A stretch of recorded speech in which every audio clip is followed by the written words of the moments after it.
everyone in this nation says, oh, banks don't loan money to businesses. They only loan money on houses. Well, if we flip that around and we look at the business owner, can you tell the story of your business to a bank? Yes. Because I know there's banks out there who will loan tens of millions of dollars to a business owner to help them grow their business, provided they can give them the data. Yes. Welcome to Seekers Focus, voices leading change. Here we are. We're starting, David. It's I've been given the get go, but it's awesome to have you here. Thank you. First off, I was laughing because the last time we met, we actually met over some beer, which is awesome. And I actually just loved your energy. You've obviously really well versed in some of these spaces that we're talking in, but your kōrero at the Priority One event talking about, hey, we've got more to export to the world than just cows, butter, which is obviously quite topical in the press today, but it captured me because of obviously the journey we're on. But it was such a straight down the middle conversation, but real, because this is what this country produces. Great people, great ideas, but we just don't want to get trapped in, which is what I'm really keen to really explore. We just don't want to get trapped in that idea generation and not actually commercialising that out, right? Yeah, absolutely. Well, we invented flight. Yes, that's and you look at that as South Canterbury farmer. God knows how he came up with the idea, the physics, all that sort of thing to actually make it happen. But he did. Arguably we were first. We'll take that claim, but we've got no airline industry out of it. In fact, I heard today, so GlaxoSmithKline, apparently whatever that started as came out of New Zealand.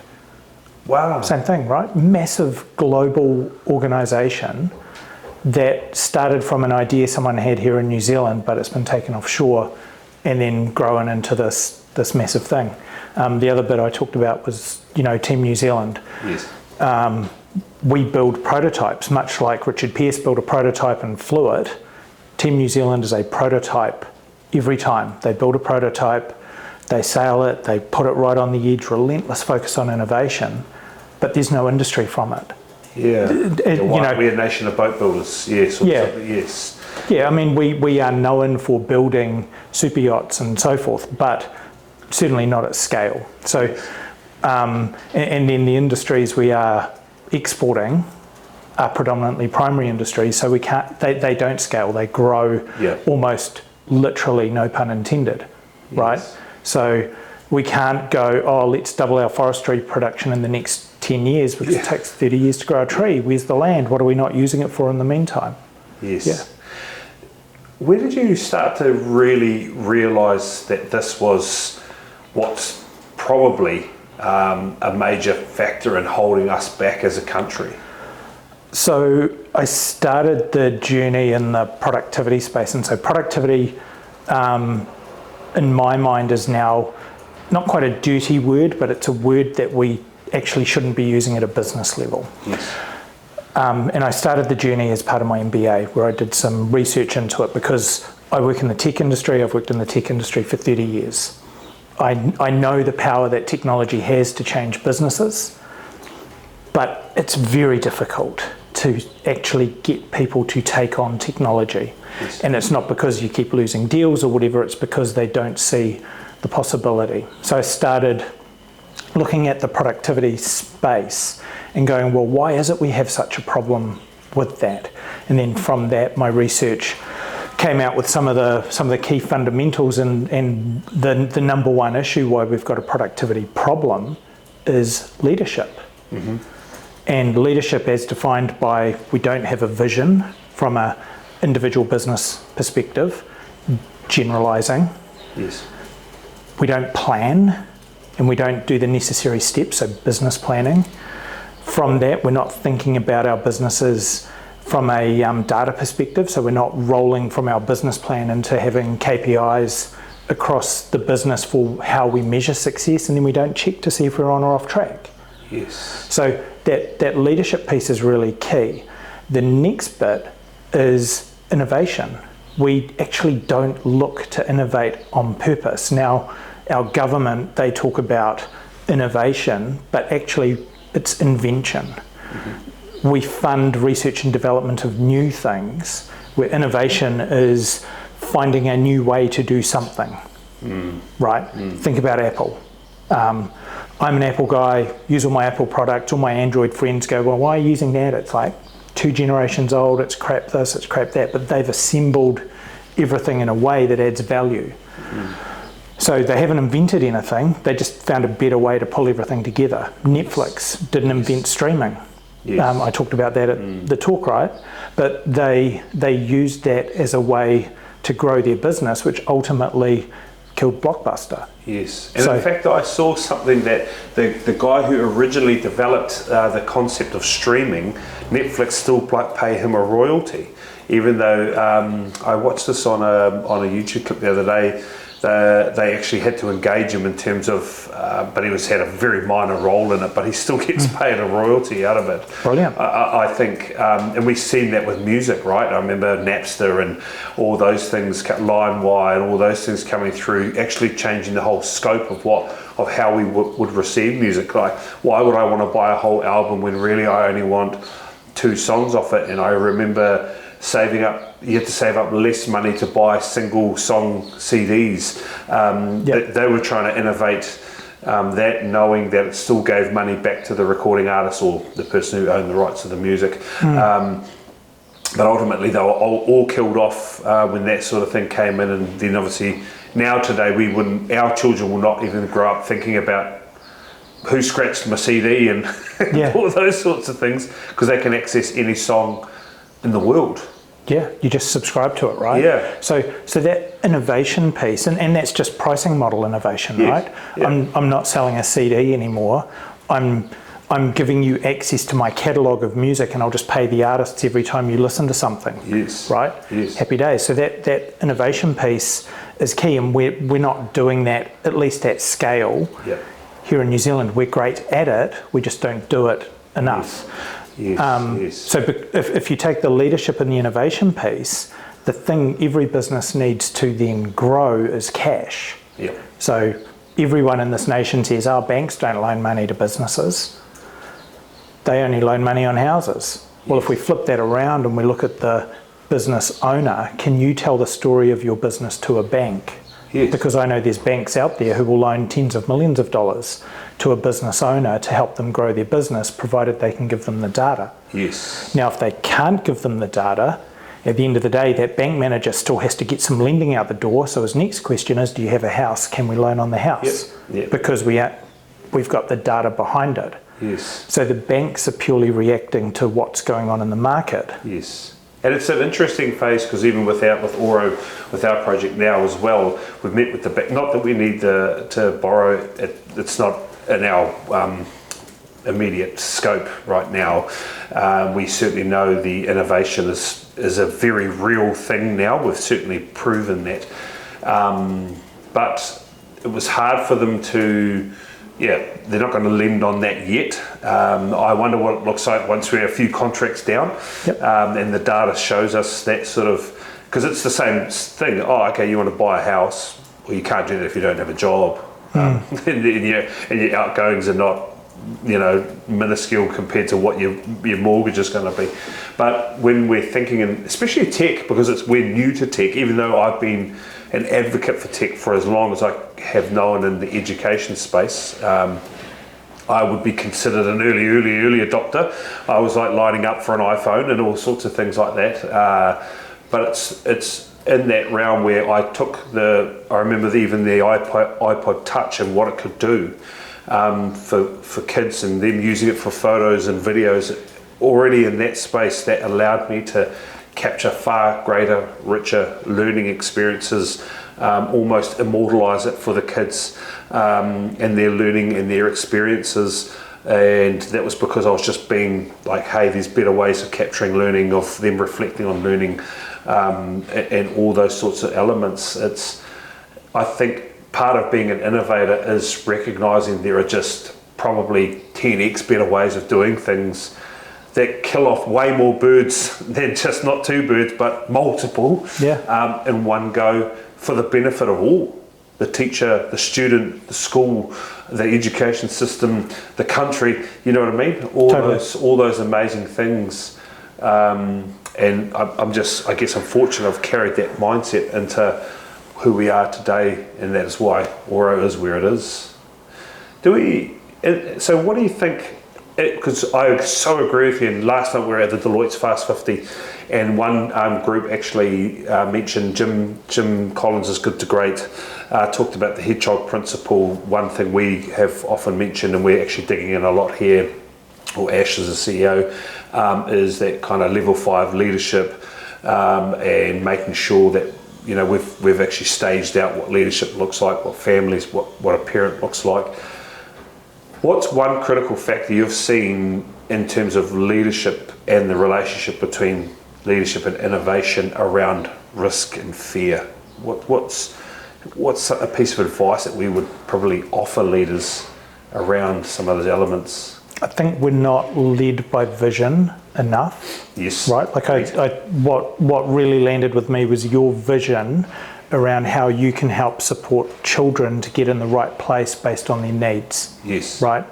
You're doing that with your daycare business and how that's growing, but then you're also doing that with your software business. Yes. So you've got one vision, and potentially you could end up with 10 businesses around that one vision, right? So now you've got that vision, it becomes how do I get there quicker, and what are my hurdles, what are my challenges, how do I need to get around these things, which is where the innovation piece comes in, right? And innovation doesn't necessarily have to be tech, right? No. You think about some of the clients you're working with Oro, and if you can sign them up to we'll just make up numbers, a 10-year contract, you can take that 10-year contract to the bank, and the bank will fund you.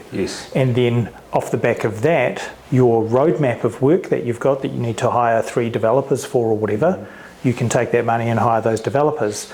Now you can 10x your clients, all because you just got someone to sign a 10-year contract instead of going month by month. Right? Yeah. But it's how you think about that from whether it's how people are waiting to come into your business, how you're developing a talent pipeline to come into your business, how you're leveraging funding to fund your business, right? It's you can innovate in any part of that. Isn't it crazy, because the experiences so I was in the time where education crossed over from OHTs, I remember those. Right? You're right on them. To smartboards. Yes. And I remember seeing the cost of the smartboard, and it was like $12,000-$13,000. And I was like, I remember being like, that combined with the factors of all the OHTs that we've got, does this, like I'm still doing the same thing, I've got my OHT sheet and I can write on it and kids can see me writing on it. Does that expense times 25 classrooms, does it justify it? Then you also have to have the laptop and connectivity to it. And then you have to actually be able to use it. Is that a cost that is going to show provable improvement for children? And actually what we found is, in my opinion, they all died. Why do schools not have smartboards anymore? Because it was actually just came in as a fad. People were like, technology grants came out for schools, cool, smartboard with a set of speakers. It just became a glorified projector for teachers to watch some early stage YouTube clips or some videos they had made. It wasn't actually innovation. They also tried to help perceive it as expediting the ability to, I can drag my notes into my laptop. Well, it was such a fast, so I remember questioning some of that stuff, going, for the upfront capital cost, there's no, show me that this is improving kids' outcomes. It's not. And they were so expensive. And then I saw that also with iPads. Everyone just got given all these iPads. And everyone was like, when I was teaching in Doha, they just brought in 20 iPads per room. And we were like, cool. Now what? Yeah. Like, we didn't know what to do with them. And the capital investment was massive. There was no, yes, it looked like it was innovation because it's like, you've got iPads.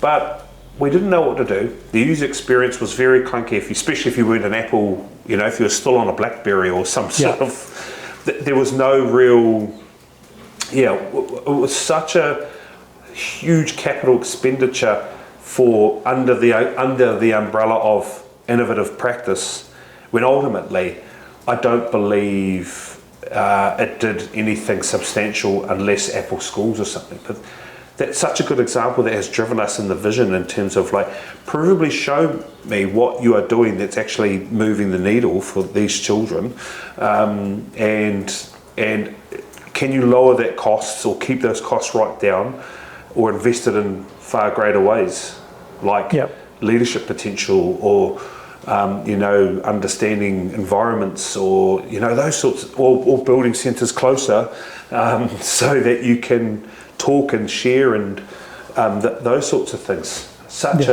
When I think through that, what my career has landed me on, I'm actually very grateful for many of those mistakes that didn't come at my cost. Yeah. Well, that innovation piece is super interesting because people want to be seen to be innovating, so we'll buy the 25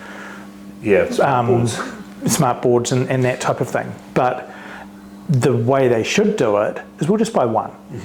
Oh, but it's going to cost 15 grand instead of 12 grand. That's fine. We'll just buy one and we'll demonstrate that it works over the next 6 months with this class or whatever. And if we get some learning outcomes from it, great. If it ends up being the big screen TV that we watch the game on Saturday night, probably isn't fulfilling the need. If it ends up doing both, that's even better, right? So now, great. Let's now prove that out. So we're doing some work with SmartSpace at the moment with a company that does contract management for a large state housing provider. Yes. So they look after 30,000 homes. They've got a contractor base of 4,500 people. Wow. So there's these people on the road doing jobs all the time, and so they're looking at how they can overlay AI technology, but we're doing that with a small group of contractors. So the idea is, how do we get a group of their team in, both from an internal perspective, from their contractors' perspective, really understand what the challenges they have in their jobs, right? We've got some ideas, but actually kick the tires on those and test it with those people who have the problem in real life. Yes. Quickly pull something together that they can test, and it's probably a stage past prototype, but then across maybe a pool of 100 contractors, we're then able to go, hey, we were able to save 3 hours a week for these contractors. That's going to mean this ripple effect out across the business. Another organisation we're working with, we can save them potentially an hour and a half a day per person by taking care of project notes and updates and all this sort of thing. Across a team of 80, that's 600 hours. But we're testing it with a small group, right? So we can't go magic silver bullet, hit and hope, right? Because the home runs, how many swings does it take to hit a home run? Yes, exactly. You're much better off to mix my analogies here. Go for the single and hit a single every ball, rather than try and just swing for the boundary all the time, because chances are you'll get out. And you don't get to keep playing the game. Isn't it what we know and understand about? And I think we've got to blend in some of what we know about Kiwi culture as well. When working with our reporting, so exactly what you're talking to, that paperwork burden, that reporting burden, especially in a social housing situation. Education's another example of the reporting burden. It dictates actually the funding that you're receiving. It actually determines support for children, for teachers. There's a big flow-on effect if reporting's not done accurately, and we've actually addressed a lot of the burden through Aura ourselves anyway, but actually that's a common theme across businesses in New Zealand in its sense, and a lot of the generational transfer will start to see people hopefully trying to innovate in that space, because a lot of old school business owners, I think one out of two business owners in New Zealand are 50 or more. years old, and their likelihood to adapt AI into their practice is probably minuscule. Well, it's not even AI. I signed up for a gym membership yesterday, boxing gym. Yep. Going to go do some boxing with my son, who's now 15 and reckons he can kick my butt. We'll find out. Yeah. But I had to hand write Yes. the sign up form. Yes. Right? There's nothing special about using Microsoft Forms or whatever.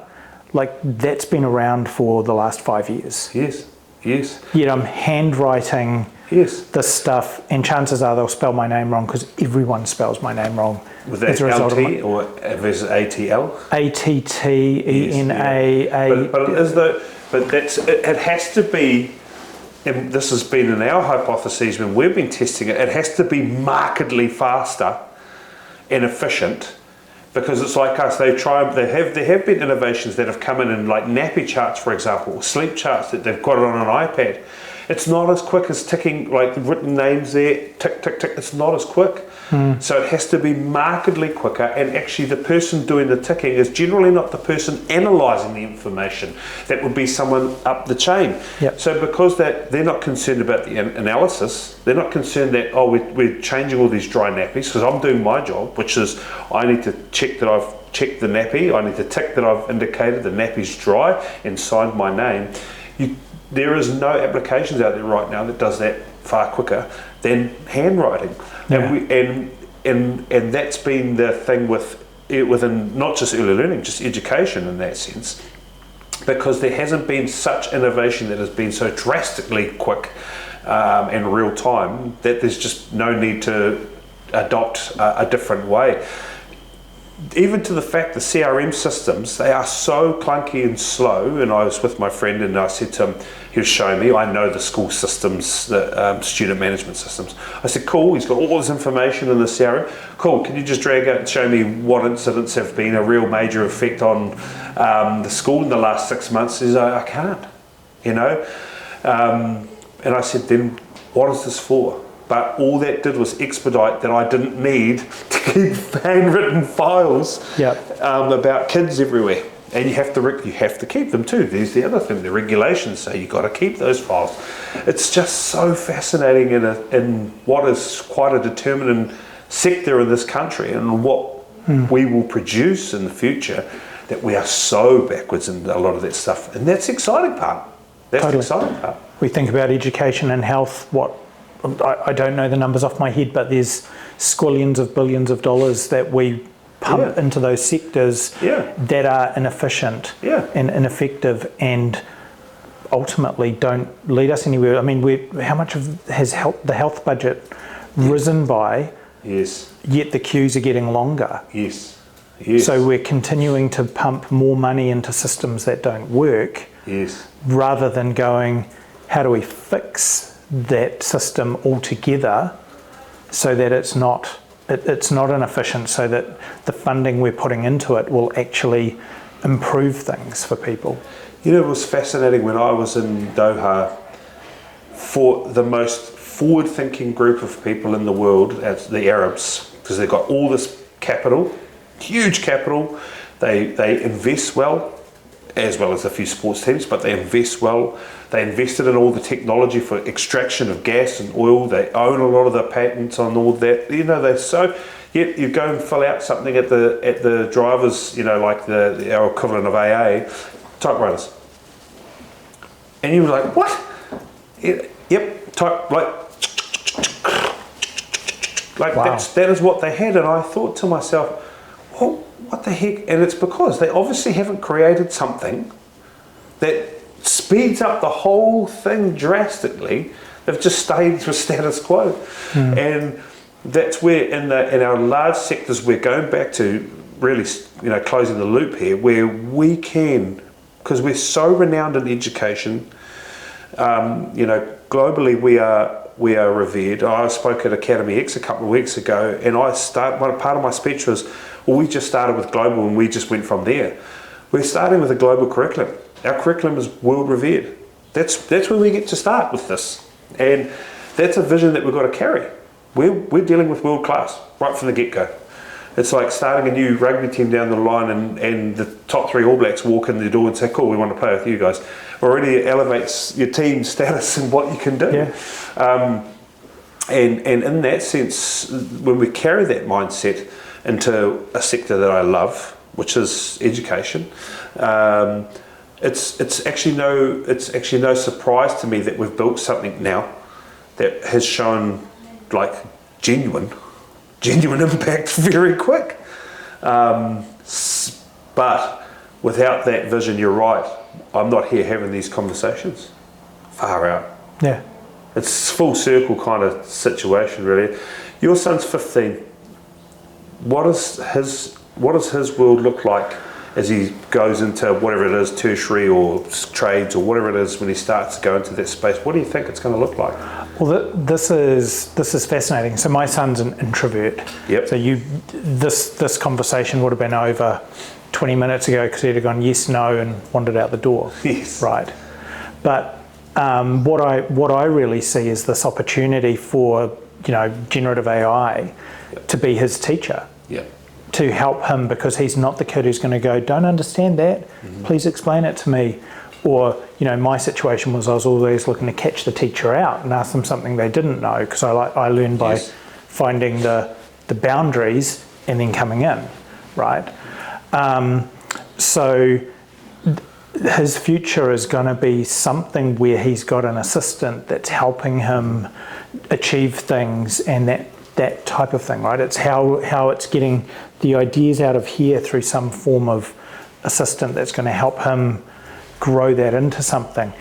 What it is from he's got a mindset that would probably work quite well in the engineering space and that type of thing. Mm-hmm. But as you start thinking about innovation, 3D printing of building and assets and all this type of thing, right? We're going to become managers of technology, not people who make things. Yes. Or we're delivering services using technology to support someone else, So it's a very, very different mindset. There's probably some form of gig economy in there where, we don't have one job, we've got 5 jobs. Yep. And however that works, I do we've have removed burdens that were time constraints as part of the work. Yeah. So now we can actually be. Yes, you're so right. Yeah. If I think about my daughter, she's incredibly creative. So taking all this burden of admin off her so she can be creative. And quite frankly, when you look at it as a human, when we grow up, if we continually hopefully do well and you move up the ladder. I remember a guy I know through weightlifting coaching, he became quite successful with his gyms and things. He actually had a driver, because America's a big place where he lives, but he didn't want to be driving and losing the time to be doing his programming and talking to people. So he had a driver. Yep. That was his innovation, so that he wasn't losing the hour to get to his sites by driving. But that, with what's coming into the world, those are the burdens that will be removed. Humans will replace the tasks of less priority as much as they can, and whatever their income and now what AI is doing will allow. You think what the self-driving car is going to unlock? I know, right? Great. And when I saw those Waymos in San Fran, those are the questions. I was like, this person drives all night. Like all day and all night. Like, this is literally the thing. And if there's a whole fleet of them, and there's got to be someone drives off and somebody that's on their phone and doesn't go. And, you know what I mean? Like, I just thought there's so many elements to this that will make it work. Yeah. But you think about car syndication. Yes. So I live up a private road. There's 11 houses up our street. One of those places has got 6 cars. Most of us have 2. So across the whole street, we can probably get away with 12. Yes. If we owned those as some type of syndicate fleet or something. Yeah. My car goes somewhere to charge. It comes back when the kids need to go to school or something. Yep. I need to get a ride. It's a different car this time. Off I go. Yep. Happy days. I've now freed up 30 square metres, which was my double garage. Yes. Or 36. Yeah, 36 times 6. Get my maths right. But I've now freed up that space. Maybe that's a home gym. Maybe that's an office for us to work out of, build an at-home business, whatever it is, right? So just that one innovation of the self-driving car, imagine what that could do across everywhere. Less cars, less pollution, easier to get places. Less congestion, hopefully, because not one car to one person. The list goes on and on and on, right? David, I appreciate this conversation. I know we could probably go on for another hour or two, and we'd probably certainly need some more beers, but I really appreciate this. And as we've evolved as a podcast and we're starting to really reach into the business world too, which is something we're really passionate about, and these are the lessons that we're trying to get out in front of people, knowing that it's here. There are lots of people doing it. We as Kiwis are innovative. And hearing from someone like yourself in that space is really important. Where do we find you? What? Because I know you've got some stuff on NBR and things, but where's some of your key? Well, I think LinkedIn for a start. It's just David Altena. That's pretty straightforward. SmartSpace.ai. That's the business I'm head of partnerships and growth for, based here in Tauranga, and we're taking that to the world. So we're turning 6 months of work for a team of 10 into 4 hours work for one person, right? Wow. To help enterprises start a journey. My side project, the Better SMB, is the bettersmb.com. That's all about, we want to get 100,000 businesses taking the leadership actions that I've talked about to then create a problem in New Zealand called how the hell do we help all these businesses be really successful, right? So that's a few places. Yeah, you're doing a great job, and it's I think the conversation is not just in the business community. I think also when I look at, again, going back to education, there's such critical parts that we can learn there, because we're driving the next realm of whatever the world's going to be for them. And ultimately, we, like you said, what stands out to me, we don't just want to be known as an idea generator, but no commercial value. We want to. I believe that we're in the best country in the world, and we can really kick those goals. So, appreciate your time, David. This has been an awesome conversation. Cool. And look forward to the next one. Thanks for the opportunity. Yep. Thanks, brother. Wicked. Yeah, we could have gone on a hell of a lot longer, but I need to remind that. No, I haven't forgotten. Up the wires. Up the wires.